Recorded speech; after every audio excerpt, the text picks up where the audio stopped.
जय श्री राधे। एक बार यह संसार ऐसे राजाओं की अनावश्यक सैनिक शक्ति से बोझिल हो गया जो वास्तव में असुर थे, किंतु अपने आप को राजा मान रहे थे। तब सारा संसार विक्षुब्ध हो उठा और पृथ्वी की अधिष्ठात्री देवी, जिसे भूमि कहते हैं, इन आसुरी राजाओं से उत्पन्न अपनी विपदाओं को बताने के लिए ब्रह्मा जी के पास गई। भूमि ने गऊ का रूप धारण किया और वह आंखों में आंसू भरकर ब्रह्मा के समक्ष प्रकट हुई। वह शोकार्त थी और भगवान की करुणा जगाने के लिए रो रही थी। उसने पृथ्वी की विपदाग्रस्त स्थिति का वर्णन किया। इस वृत्तांत को सुनकर ब्रह्मा अत्यंत दुखित हुए। वे तुरंत क्षीर सागर के लिए चल पड़े, जहाँ भगवान विष्णु निवास करते हैं। ब्रह्मा जी के साथ शिव जी इत्यादि सारे देवता थे और भूमि भी उनके साथ होले।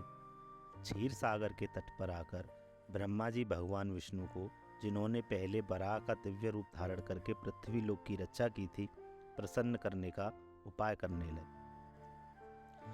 वैदिक मंत्रों में पुरुष सूक्त नामक एक विशेष प्रकार की प्रार्थना है। सामान्य रूप से देवतागण इसी पुरुष सूक्त का उच्चारण करके भगवान विष्णु को नमस्कार करते हैं।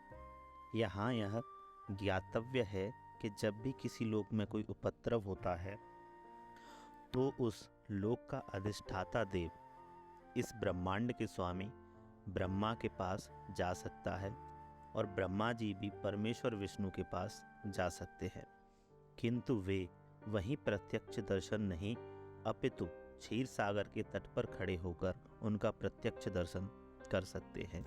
इस ब्रह्मांड के अंतर्गत श्वेतद्वीप नामक एक लोक है, जिसमें क्षीर सागर है। विविध वैदिक वाङ्मय से ज्ञात होता है कि जिस प्रकार इस लोक में लवण सागर है, उसी प्रकार अन्य लोकों में भी अनेक प्रकार के तरल सागर हैं। कहीं क्षीर सागर है तो कहीं तेल सागर और कहीं सुरा सागर तथा अन्य प्रकार के सागर हैं। पुरुष सूक्त ही वह आदर्श प्रार्थना है जिसे देवतागण क्षीरोदकसाई श्री भगवान को प्रसन्न करने के लिए पढ़ते हैं। क्षीर सागर में शयन करने के कारण वे क्षीरोदकसाई विष्णु कहलाते हैं। वे ही श्री भगवान हैं जिनसे इस ब्रह्मांड के समस्त अवतार प्रकट होते हैं। जब सभी देवताओं ने श्री भगवान की स्तुति पुरुष सूक्त द्वारा कर ली तो उन्हें कोई उत्तर नहीं मिला। अतः ब्रह्मा जी स्वयं ध्यान करने में लग गए और तब भगवान विष्णु ने उन्हें एक संदेश भेजा। ब्रह्मा ने इस संदेश को देवताओं तक प्रेषित कर दिया। वैदिक ज्ञान प्राप्त करने की यही विधि है। यह वैदिक ज्ञान सर्वप्रथम श्री भगवान से ब्रह्मा को हृदय के माध्यम से प्राप्त होता है, जैसा कि श्रीमद् भागवत के प्रारंभ में कहा गया है। वेदों का दिव्य ज्ञान हृदय के द्वारा ब्रह्मा तक प्रेषित हुआ, उसी प्रकार यहाँ भी केवल ब्रह्मा ही भगवान विष्णु द्वारा प्रेषित संदेश को समझ पाए और उन्होंने तुरंत कार्यवाही के लिए देवताओं को प्रसारित कर दिया। यह संदेश इस प्रकार था: भगवान शीघ्र ही अपनी परम शक्तियों सहित पृथ्वी पर प्रकट होंगे और जब तक वे पृथ्वी लोक में असुरों के संहार तथा भक्तों के संस्थापन का उद्देश्य पूरा करने के लिए रहेंगे, तब तक देवताओं को भी उनकी सहायता के लिए वहीं रहना होगा। उन्हें तुरंत उस यदुवंश में जन्म ग्रहण करना होगा जिसमें यथा समय भगवान भी प्रकट होंगे। भगवान श्री कृष्ण स्वयं वसुदेव के पुत्र के रूप में प्रकट होंगे। उनके प्रकट होने के पूर्व सारे देवताओं को अपनी अपनी पत्नियों सहित संसार भर के विभिन्न पवित्र परिवारों में भगवान को उनके कार्य में सहायता पहुंचाने के लिए प्रकट होना चाहिए। यहाँ पर तत्प्रियार्थम शब्द अत्यंत उपयुक्त है, जिसका अर्थ है कि देवताओं को चाहिए कि भगवान को प्रसन्न करने के लिए इस पृथ्वी पर प्रकट हो। दूसरे शब्दों में, कोई भी जीव जो भगवान को प्रसन्न करने के लिए ही जीवित रहता है वह देवता है। देवताओं को यह जानकारी भी दी गई कि भगवान कृष्ण के अवतार के पूर्व पृथ्वी पर भगवान कृष्ण का पूर्ण अंश अनंत प्रकट होगा, जो अपने लाखों फनों से ब्रह्मांडों को धारण किए हुए हैं। उन्हें यह भी सूचित किया गया कि विष्णु की बहिरंगा शक्ति माया भी, जिससे समस्त बद्धजीव आकृष्ट होते हैं, परमेश्वर के आदेश के अंतर्गत उनकी प्रायोजन सिद्धि के लिए प्रकट होगी। समस्त देवताओं तथा भूमि को भी मधुर वचनों से आदेश तथा सांत्वना देने के पश्चात समस्त प्रजापतियों के पिता ब्रह्मा जी अपने धाम सर्वोच्च लोक ब्रह्मलोक को चले गए। यदुवंश का नायक राजा सूरसेन माथुर प्रदेश, जिसमें मथुरा नगर आता है, तथा साथ ही सूरसेन नामक जनपद पर, जिनका नाम उन्हीं के नाम पर रखा गया था, शासन कर रहा था। राजा सूरसेन के शासन के कारण मथुरा नगरी समस्त यदु राजाओं की राजधानी बन गई। मथुरा इसलिए भी राजधानी बनी क्योंकि यदुओं का परिवार अत्यंत पवित्र था और वे जानते थे कि मथुरा ही ऐसा स्थान है जहाँ द्वारका के ही समान श्री कृष्ण का नित्यवास रहता है। एक बार सूरसेन के पुत्र वसुदेव देवकी को ब्याह कर अपनी नवपरिणीता पत्नी के साथ रथ पर चढ़कर अपने घर जा रहे थे। देवकी के पिता देवक ने प्रचुर दहेज दिया था क्योंकि वह अपनी पुत्री को अत्यधिक चाहता था। उसने सैकड़ों रथ दिए थे जो पूर्णतया स्वर्ण मंडित थे। उस समय उग्रसेन का पुत्र कंस अपनी बहन देवकी को प्रसन्न करने के लिए वसुदेव के रथ के घोड़ों को की रास स्वेच्छा से अपने हाथ में लेकर हाँकने लगा। मतलब कि वो अपनी मर्जी से घोड़ों की लगाम को पकड़कर हाँकने लगा। वैदिक सभ्यता की प्रथानुसार जब कन्या का ब्याह होता है तो उसका भाई अपनी बहन तथा अपनी बहनोई को उनके घर ले जाता है।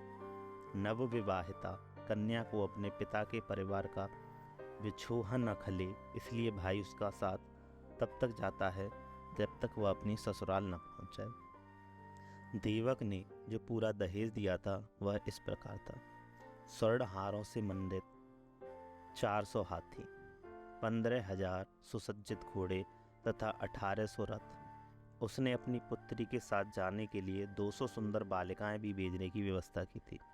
क्षत्रियों की विवाह प्रणाली, जो भारत में अब भी प्रचलित है, बताती है कि जब क्षत्रिय का विवाह हो तो दुल्हन के अतिरिक्त उसकी कुछ दर्जन तरुण सहेलियां भी राजा के घर जाएं। रानी की अनुचरियां दासी कहलाती, किंतु वास्तव में वे रानी की सहेलियों की तरह कार्य करती हैं। यह प्रथा अनादिकाल से प्रचलित है और कम से कम 5000 वर्ष पूर्व भगवान कृष्ण के अवतार के भी पहले से खोजी जा सकती है। इस प्रकार वसुदेव अपनी पत्नी देवकी के साथ 200 सुंदर कन्याएं भी लेते आए। जब दूल्हा तथा दुल्हन रथ में जा रहे थे तो इस शुभ मुहूर्त की जानकारी देने के लिए अनेक प्रकार के बाजे बज रहे थे। शंख, बिगुल, ढोल तथा मृदंग एक साथ मिलकर मधुर संगीत की ध्वनि उत्पन्न कर रहे थे। जुलूस अत्यंत मनोहर ढंग से निकल रहा था और कंस रथ को हाँक रहा था।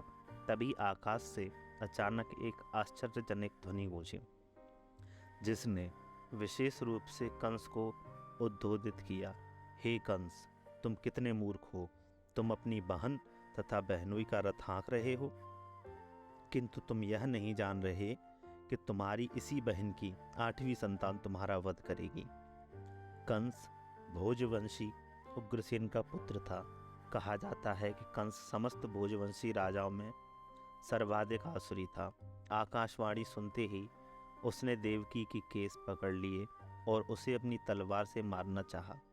वसुदेव को कंस के इस दुर्व्यवहार पर आश्चर्य हुआ, अतः वे अपने इस क्रूर निर्लज्ज साले को शांत करने के उद्देश्य से अत्यंत तर्क तथा प्रमाण सहित इस प्रकार बोले: हे मेरे प्रिय साले कंस, तुम भोजवंश के सर्वाधिक प्रसिद्ध राजा हो और लोग तुम्हें महानतम योद्धा तथा पराक्रमी के रूप में जानते हैं।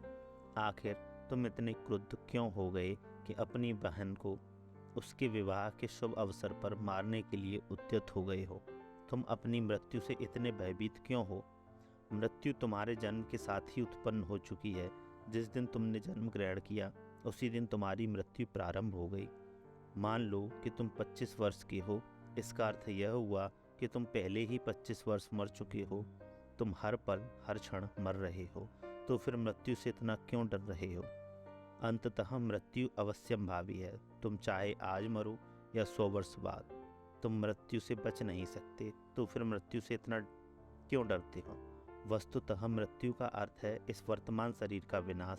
जैसे ही यह वर्तमान शरीर कार्य करना बंद कर देता है और भौतिक प्रकृति से पंच तत्वों में मिल जाता है, तो शरीर के भीतर की आत्मा शरीर के वर्तमान कर्मों तथा उनके फल के अनुसार दूसरा शरीर ग्रहण करता है। यह मनुष्य के सड़क पर चलने के समान है। मनुष्य अपना पांव आगे बढ़ाता है और ज्यों ही उसे विश्वास हो जाता है कि उसका पांव ठोस भूमि पर पड़ा है, तो वह दूसरा पांव उठाता है। इसी प्रकार यह शरीर भी एक के बाद दूसरे शरीर में बदलता रहता है और आत्मा देहांतर करता रहता है। देखो न कितनी सतर्कता से पौधे का कीड़ा एक टहनी से दूसरे में जाता है। इसी प्रकार जब उच्च अधिकारी यह निर्णय लेते हैं कि अगला शरीर कैसा हो, तो जीव अपना शरीर बदल देता है। जब तक जीव इस भौतिक संसार में बद्ध रहता है, तब तक उसे एक के बाद दूसरा भौतिक शरीर ग्रहण करना होगा। उसे अगला शरीर उसके इस जीवन के कर्मों तथा उनके फलों के अनुसार प्रकृति के नियमों द्वारा प्रदत्त होता है। यह शरीर स्वप्नों में देखे जाने वाले शरीरों में से किसी एक के ही समान होता है।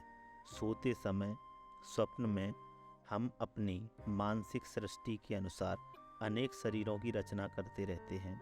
हम पहले स्वर्ण देखते हैं और पर्वत भी, अतः स्वप्न में हम इन दोनों विचारों को मिलाकर स्वर्णिम पर्वत देख सकते हैं। कभी कभी सपने में हम अपने शरीर को उड़ता हुआ देखते हैं और उस समय हम अपने वर्तमान शरीर को बिल्कुल भूल जाते हैं। इसी प्रकार ये शरीर बदलते रहते हैं। जब तुम्हें कोई शरीर मिलता है तो तुम विगत शरीर को भूल जाते हो। स्वप्न में हम न जाने कितने नए प्रकार के शरीरों के साथ संपर्क कर सकते हैं, किंतु जगने पर हम उन सबको भूल जाते हैं। ये भौतिक शरीर वास्तव में हमारी मानसिक क्रियाशीलता की रचना है, किंतु इस समय हम अपने विगत शरीरों का स्मरण नहीं कर पाते। मन बड़ा ही चंचल है। कभी यह कुछ स्वीकार करता है और तुरंत उसी वस्तु को अस्वीकार कर देता है। इंद्रिय तृप्ति के 5 विषयों रूप, रस, गंध, शब्द तथा स्पर्श के संपर्क से ही मन स्वीकार और अस्वीकार करता है। चिंतनशील विधि द्वारा मन इंद्रिय तृप्ति के विषयों के संपर्क में आता है और जीव इच्छानुसार विशेष प्रकार का शरीर प्राप्त करता है। इस प्रकार शरीर भौतिक प्रकृति के नियमों द्वारा प्रदत्त एक उपहार है। जीव शरीर ग्रहण करके अपने शरीर की रचना के अनुसार इस जगत में सुख भोगने या दुख सहने के लिए फिर से आता है। किसी विशेष शरीर के बिना हम विगत जीवन से प्राप्त मानसिक दशा के अनुसार सुख या दुख का अनुभव नहीं कर सकते। हमें विशेष प्रकार का जो शरीर मिलता है वह मृत्यु के समय हमारी मानसिक दशा के अनुसार ही मिलता है। सूर्य, चंद्र या नक्षत्र जैसे प्रकाशमान लोकों का प्रतिबिंब जल, तेल या घी जैसे विभिन्न प्रकार के आकारों में पड़ता है। यह प्रतिबिंब पात्र की गति के ही अनुसार हिलता डुलता है। चंद्रमा का प्रतिबिंब जल पर पड़ता है और जल के हिलने से चंद्रमा भी हिलता प्रतीत होता है, लेकिन वास्तव में चंद्रमा हिलता नहीं। इसी प्रकार मानसिक कल्पना से जीव विभिन्न प्रकार के शरीर ग्रहण करता है। यद्यपि उसका इन शरीरों से कोई संबंध नहीं होता, किंतु माया के प्रभाव से मोहित होने के कारण जीव सोचता है कि उसका संबंध एक विशेष प्रकार के शरीर से है। बद्ध जीवों की यही जीवन शैली है। मान लो कि कोई जीव इस समय मनुष्य शरीर को प्राप्त है। वह सोचता है कि वह किसी मानव समुदाय या किसी विशेष देश से या विशिष्ट स्थान से संबंधित है। वह अपनी पहचान उसी रूप में करता है और व्यर्थ ही दूसरे शरीरों की तैयारी में जुट जाता है, जिसकी आवश्यकता नहीं रहती। ऐसी इच्छा तथा मानसिक कल्पनाएं विभिन्न प्रकार के शरीर के कारण है। भौतिक प्रकृति का आच्छादक प्रभाव इतना प्रबल होता है कि जीव को जैसे भी शरीर मिलता है वह उसी में प्रसन्न रहता है और अत्यंत प्रसन्नतापूर्वक उस शरीर से अपनी पहचान करने लगता है। अतः मेरी प्रार्थना है कि तुम अपने मन तथा शरीर के आदेशों से अभिभूत न हो। इस तरह वसुदेव ने कंस से प्रार्थना की कि वह अपनी नवविवाहिता बहन से द्वेष न करे। किसी को दूसरे से द्वेष नहीं करना चाहिए, क्योंकि द्वेष ही इस लोक में तथा परलोक में जब वह यमराज के समक्ष होगा भय का कारण बनता है। वसुदेव ने देवकी की ओर से कंस से अनुनय विनय की कि वह उसकी छोटी बहन है। उन्होंने विवाह की शुभ घड़ी का स्मरण कराकर भी अनुरोध किया। छोटी बहन या भाई की रक्षा अपनी संतान की तरह की जानी चाहिए। वसुदेव ने तर्क दिया, कुल मिलाकर स्थिति अत्यंत गंभीर है कि यदि तुम उसे मारते हो तो इससे तुम्हारे यश की हानि होगी। इस प्रकार वसुदेव ने सदुपदेश द्वारा तथा दार्शनिक तर्क वितर्क द्वारा कंस को शांत करने का प्रयास किया, किंतु वह शांत नहीं हुआ, क्योंकि उसकी संगति असुरों से थी। अपनी आसुरी संगति के कारण राजसी कुल में जन्म लेकर भी वह असुर बना रहा। असुर कभी किसी सदुपदेश की परवाह नहीं करता, वह प्रतिबद्ध चोर की तरह होता है। भले ही कोई कितना ही नैतिक उपदेश क्यों न दे, उस पर कोई प्रभाव नहीं पड़ता। इस प्रकार जो लोग स्वभाव से आसुरी या नास्तिक होते हैं, वे मुश्किल से किसी सदुपदेश को ग्रहण करते हैं, चाहे उपदेश कितना ही प्रामाणिक क्यों न हो। देवता में तथा असुर में यही अंतर है। जो लोग सदुपदेश ग्रहण करके उसके अनुसार जीवन बिताने का प्रयास करते हैं, वे देवता कहलाते हैं, और जो ऐसे सदुपदेश को ग्रहण करने में अक्षम होते हैं, वे असुर कहलाते हैं। जब वसुदेव कंस को शांत करने में असफल रहे, तो वे असमंजस में पड़ गए कि वे अपनी पत्नी देवकी की किस तरह रक्षा करें। संकट आसन्न होने पर बुद्धिमान व्यक्ति को चाहिए कि यथासंभव इस संकटमय स्थिति से बचने का प्रयास करे, किंतु यदि सारी बुद्धि लगाने पर वह विकट स्थिति को टालने में असफल रहे, तो यह उसका दोष नहीं है। मनुष्य को चाहिए कि जहाँ तक हो सके अपना कर्तव्य निभाए, किंतु यदि उसका प्रयास विफल रहे तो इसमें उसका दोष नहीं है। वसुदेव अपनी पत्नी के विषय में इस तरह सोचने लगे, इस समय तो मैं देवकी के प्राणों की रक्षा करूंगा, तत्पश्चात यदि हमारे संतान हुई तो उन्हें बचाने का उपाय सोचूंगा। उन्होंने आगे सोचा, यदि भविष्य में मेरे कोई संतान होती है जो कंस को मार सके, जैसा कि कंस सोचता है, तो देवकी तथा वह संतान दोनों ही बच जाएंगे, क्योंकि विधि का विधान अचिंत्य है। किंतु इस समय तो किसी तरह मुझे देवकी के प्राणों की रक्षा करनी ही है। इसका कोई भरोसा नहीं कि जीव किस तरह किसी विशेष प्रकार के शरीर से संपर्क करे। ठीक वैसे ही जैसे कि दहकती अग्नि का कोई भरोसा नहीं कि जंगल में वह किस प्रकार एक विशेष प्रकार के काष्ठ के संपर्क में आती है। जब जंगल में अग्नि लगती है तो यह देखा जाता है कि दहक अग्नि वायु के प्रभाव से एक वृक्ष को फलांकर दूसरे के चपेट में ले लेती है। इसी प्रकार जीव अपने कर्तव्यों का पालन करने में चाहे कितना ही सतर्क क्यों न रहे, तो भी उसके लिए यह जान पाना अत्यंत कठिन होता है कि अगले जीवन में उसे कैसा शरीर प्राप्त होने वाला है। महाराज भरत आत्म साक्षात्कार संबंधी अपना कर्तव्य अत्यंत श्रद्धापूर्वक निभा रहे थे, किंतु संयोगवश उन्हें एक मृग के प्रति क्षणिक अनुराग उत्पन्न हो गया, जिससे उन्हें अगले जन्म में मृग का शरीर धारण करना पड़ा। अपनी पत्नी की रक्षा का उपाय सोचकर वसुदेव अत्यंत पापी कंस से ससम्मान बोले। कभी कभी ऐसा होता है कि वसुदेव जैसे पुरुष को कंस जैसे परम पापी व्यक्ति की चाटुकारिता करनी पड़ती है। कूटनीतिक व्यवहार ऐसे ही चलता है। यद्यपि वासुदेव अत्यधिक खिन्न थे, किंतु ऊपर से वे मुस्कुराने लगे। कंस अति निर्दय था, इसलिए उन्होंने इस निर्लज्ज को इस प्रकार संबोधित किया, हे मेरी प्रिय कंस, तुम यह मान लो कि तुम्हें अपनी बहन से कोई खतरा नहीं है। तुम्हें खतरे की आशंका इसलिए है क्योंकि तुमने आकाशवाणी सुनी है, किंतु यह खतरा तो तुम्हारी बहन के पुत्रों से आना है, जो इस समय यहाँ उपस्थित नहीं है। और कौन जानता है कि भविष्य में पुत्र हो या नहीं। इस विचार से तुम अभी सुरक्षित हो, न ही तुम्हें अपनी बहन से डरने का कोई कारण है। यदि उसके पुत्र उत्पन्न होते हैं तो मैं वचन देता हूँ कि मैं उन सबों को लाकर आवश्यक कार्यवाही के लिए तुम्हारे समक्ष प्रस्तुत करता रहूँगा। कंस वसुदेव के वचनों के महत्व को जानता था और वह उनके तर्क से आश्वस्त हो गया। फलतः उस समय वह अपनी बहन के जघन्य वध से विरत हो गया। इस प्रकार वसुदेव प्रसन्न हुए और उन्होंने कंस के निर्णय की प्रशंसा की तथा अपने घर लौट आए। तत्पश्चात देवकी के प्रतिवर्ष एक संतान हुई। समय आने पर वसुदेव तथा देवकी के 8 पुत्रों तथा एक कन्या को जन्म दिया। जब पहला पुत्र उत्पन्न हुआ तो वसुदेव अपने वचन के अनुसार उसे कंस के पास तुरंत ले आए। कहा जाता है कि वसुदेव अपने वचन के लिए अत्यंत विख्यात थे और वे अपना यश बनाए रखना चाहते थे।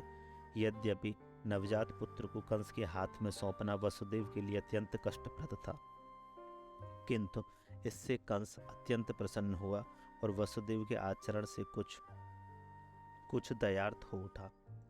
यह अत्यंत आदर्श घटना है। वसुदेव जैसे महात्मा के लिए अपना कर्तव्य पालन करते हुए कुछ भी कष्ट नहीं होता।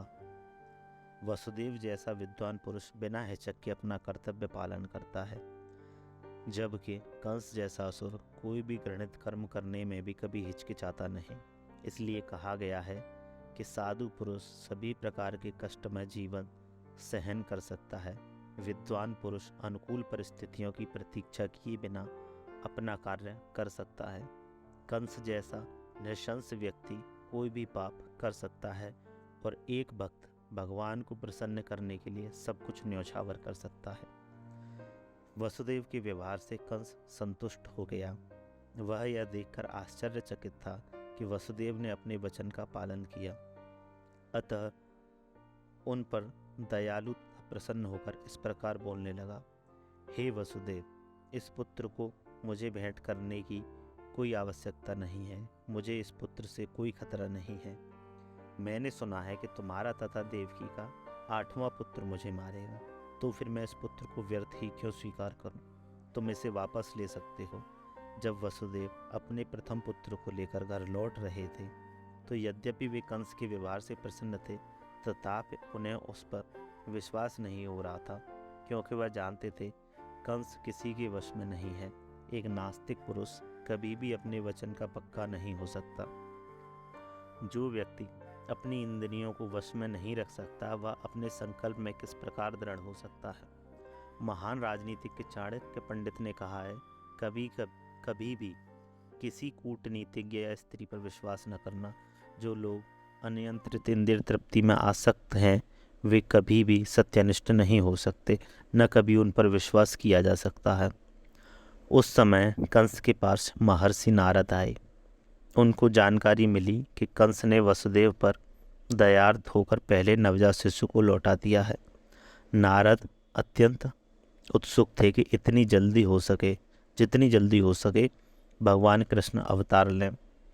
अतः उन्होंने कंस को सूचित किया कि एक ओर वृंदावन में नंद महाराज जैसे महापुरुष तथा ग्वाल एवं ग्वालों की पत्नियां, और दूसरी ओर वसुदेव, उनके पिता सूरसेन तथा यदुवंशी वृष्णि कुल में उत्पन्न उनके सारे संबंधी तथा उनके मित्र एवं शुभचिंतक सभी वास्तव में देवता हैं। नारद ने कंस को आगाह किया कि वह उन सब से सावधान रहे, क्योंकि कंस तथा उनके सारे मित्र एवं सलाह देने वाले भी सभी असुर थे। असुरगण सदैव देवताओं से भयभीत रहते हैं। इस प्रकार नारद से विभिन्न परिवारों में देवताओं के प्रकट होने की जानकारी प्राप्त करके कंस तुरंत चौकन्ना हो गया। वह समझ गया कि चूंकि देवता अब प्रकट हो चुके हैं, अतः भगवान विष्णु का भी शीघ्र ही आगमन होगा। उसने तुरंत अपने बहनोई वसुदेव तथा बहन देवकी को बंदी बना लिया और उन्हें कारागार में डाल दिया। वसुदेव तथा देवकी लोहे की सांकलें पहने कारागार में प्रतिवर्ष एक पुत्र को जन्म देते रहे और कंस प्रत्येक बालक को विष्णु का अवतार समझकर एक एक करके मारता रहा। वह 8वें पुत्र से विशेष रूप से भयभीत था, किंतु नारद के आने के पश्चात वह इस निष्कर्ष पर पहुंचा कि कोई भी बालक कृष्ण हो सकता है। अतः वसुदेव तथा देवकी से उत्पन्न सभी संतानों को मारना ही श्रेयस्कर होगा। कंस के इस व्यवहार को समझ पाना बहुत कठिन नहीं है। संसार के इतिहास में ऐसे अनेक उदाहरण प्राप्त है जब राज परिवार के लोगों ने अपनी अभिलाषा की पूर्ति के लिए अपने पिता, भाई या सारे परिवार तथा मित्रों का वध किया है। इसमें कुछ भी आश्चर्यजनक न था, क्योंकि आसुरी वृत्ति वाले राज परिवार के सभी लोग अपनी निंद्य अभिलाषाओं के लिए किसी का भी वध कर सकते हैं। नारद की कृपा से कंस अपने पूर्व जन्म से अवगत हुआ। उसे पता चला कि वह पूर्व जन्म में कालनेमि नामक असुर था, जिसका वध विष्णु द्वारा हुआ था। उसने भोज परिवार में जन्म लेकर यह निश्चय किया था कि वह यदुवंश का घोर शत्रु बनेगा, चूँकि कृष्ण उसी परिवार में जन्म लेने जा रहे थे। अतः कंस अत्यधिक भयभीत था कि वह पूर्व जन्म की ही भांति कृष्ण के हाथों मारा जाएगा। सर्वप्रथम उसने अपने पिता उग्रसेन को बंदी बना लिया, क्योंकि वह यदु, भोज तथा अंधक वंशों का प्रमुख राजा था।